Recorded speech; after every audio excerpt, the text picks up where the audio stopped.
Have you ever been afraid of something you used to do without thinking? For me, that fear was driving on the highway.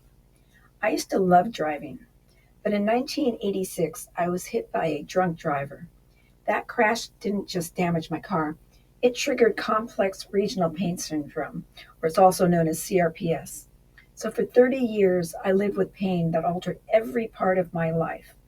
And while I eventually recovered from the physical pain by using neuroplasticity and lifestyle medicine, I didn't realize how deep the emotional scars went until I wrote Unwinding Pain in 2023. As I described the crash that changed everything, something shifted.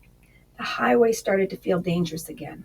My old post accident fear about being behind the wheel quietly resurfaced.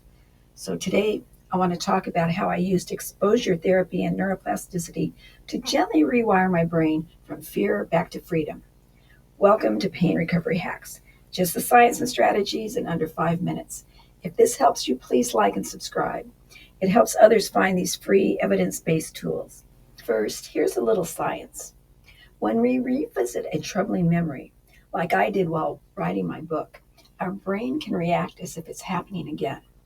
This is part of a protective mechanism, especially common when fear or anxiety gets stuck in the nervous system. Your brain's job is to keep you safe. Even if the danger is no longer present, fears aren't a character flaw. They just exist because of this reflection of our nervous system that's learned to associate a situation like driving with threat. But here's the hopeful part. What was learned through repetition can be unlearned through repetition. That's neuroplasticity in action. So, how do we begin to shift that old fear pattern without overwhelming ourselves? That brings me to the first approach that helped me the most. The first strategy I used was to start smaller than I believe I needed to. Rather than merging onto a freeway, I started by imagining myself driving calmly, then sitting in the car, then driving on side streets. Each step was a tiny exposure done in a state of relative calm. This is a key. For your brain to rewire, the exposure must be feeling safe enough. Pushing through panic doesn't rewire, but it can reinforce fear. But going through the motions isn't enough. How I do it matters. That's why the next strategy is just as important. Every time I practiced, I also regulated my nervous system. Sometimes that meant deep breathing, other times it meant listening to calming music or saying a phrase like, "This is just a memory, I am safe now." The goal wasn't to force confidence, it was to create safety while moving forward.